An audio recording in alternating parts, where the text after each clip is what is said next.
You're watching Just the News. I'm Amata Balachandra. Let's get straight to updates on COVID, and it's not looking very good. India has reported 90,928 new COVID cases in the last 24 hours.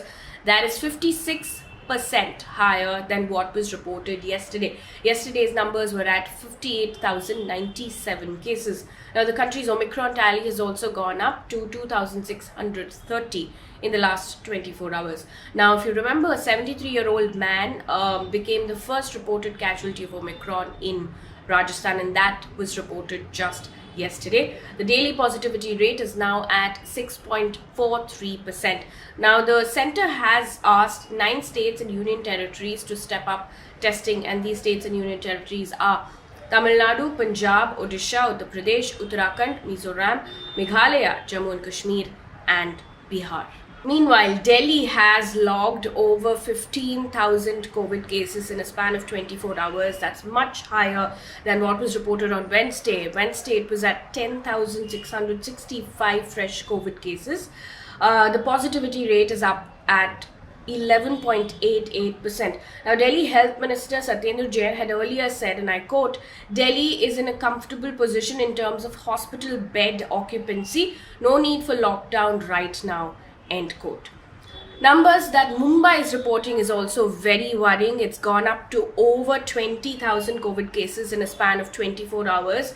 Dharavi has reported 107 new COVID cases in the last 24 hours, and this is the highest number of cases reported in a day. Now, yesterday Mumbai had reported over 15,000 cases. Remember, earlier this week, Mumbai Mayor Kishori Pednekar had also said that the authorities will impose a lockdown if cases cross that 20,000 mark. There is no decision on lockdown as of now.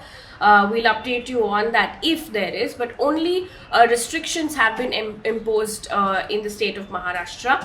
According to Mumbai civic body, the BMC has also reported that at least 139 passengers who were on board the Cordelia cruise ship headed to Goa from Mumbai have tested positive for COVID.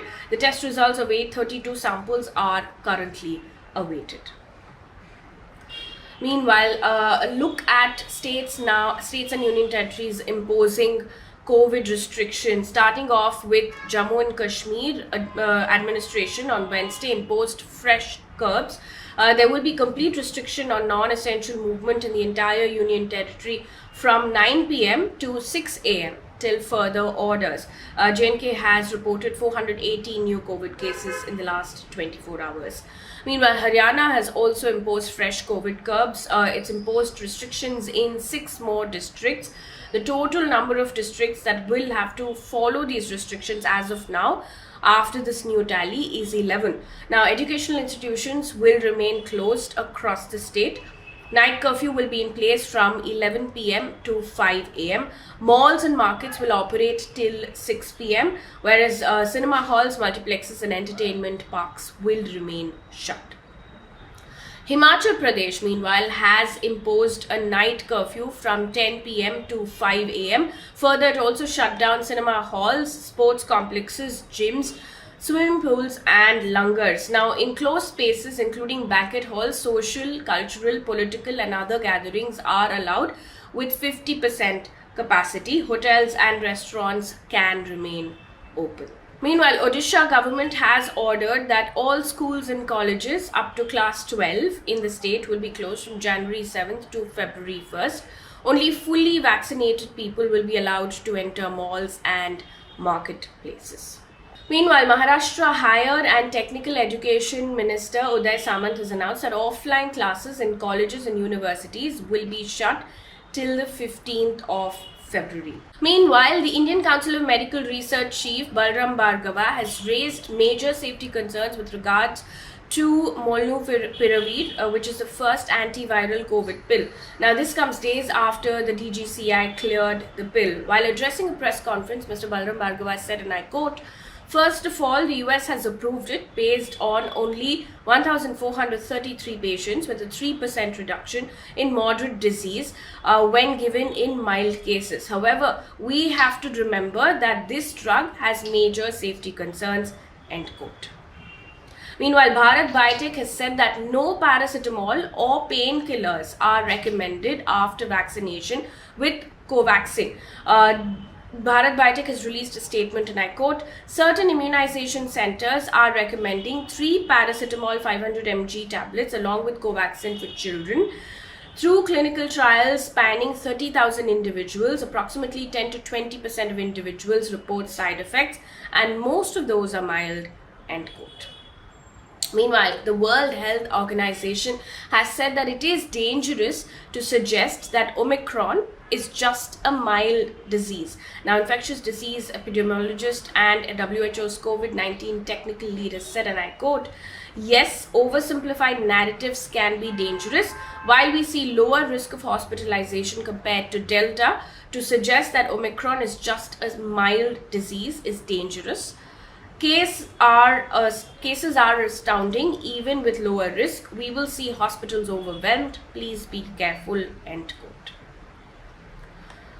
Moving on now away from COVID stories, the Congress has announced that it will postpone its women's marathon title Ladki Hu, Lad Sakti Hu across Uttar Pradesh. Now, at least 7 to 8 marathons of the Congress were planned in Noida, Varanasi and other districts of Uttar Pradesh in the coming few weeks.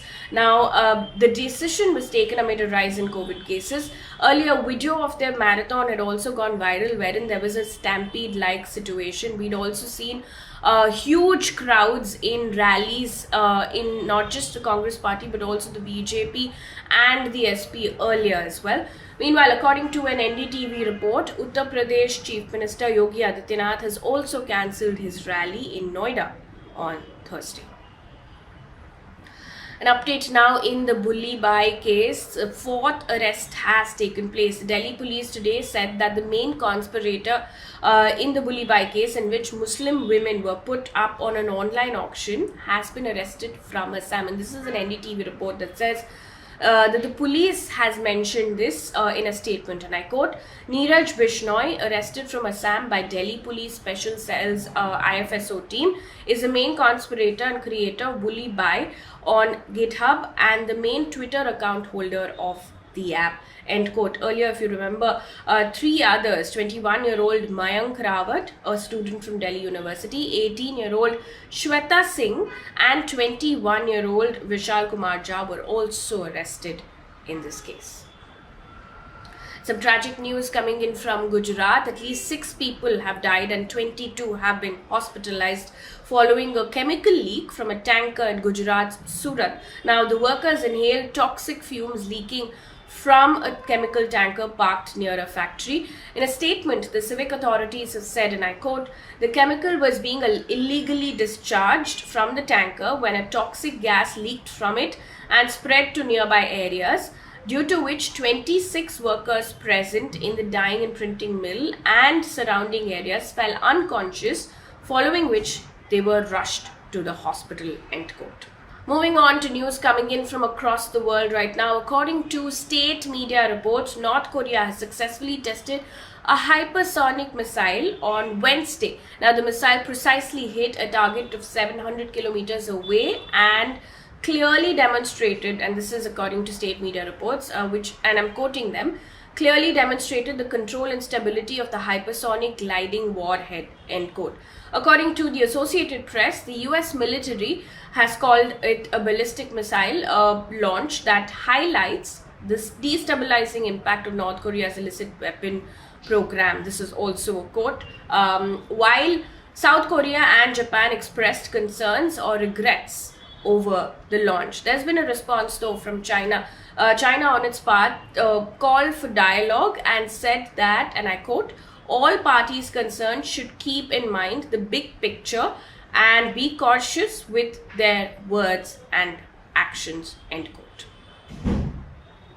Meanwhile, according to Russian news agencies, Russian paratroopers have arrived in Kazakhstan as part of a peacekeeping mission by a Moscow-led military alliance to help the president regain control of the country. Now, to give you a bit of a background, this comes after Kazakhstan's president sacked his cabinet and imposed states of emergency in the country's largest city and an oil-rich western region following mass protests triggered by a rise in fuel prices. Now, the Kazakh events come at a time when all eyes have been on a possible Russian intervention in Ukraine.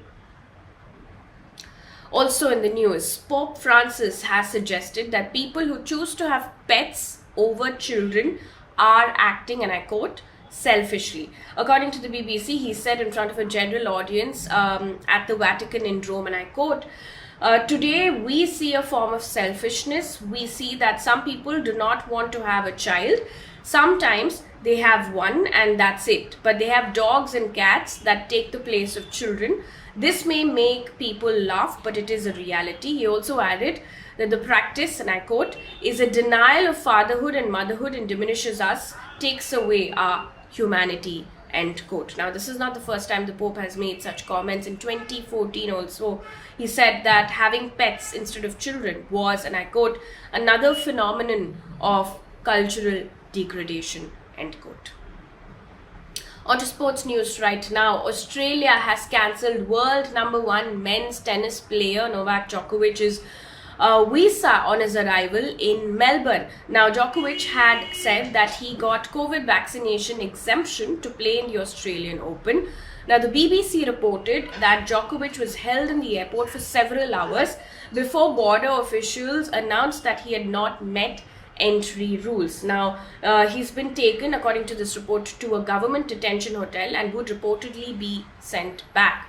Now, the Australian Border Force said that Djokovic failed to provide appropriate evidence to meet entry requirements. Well, that brings us to the end of this bulletin. Thank you so much for watching.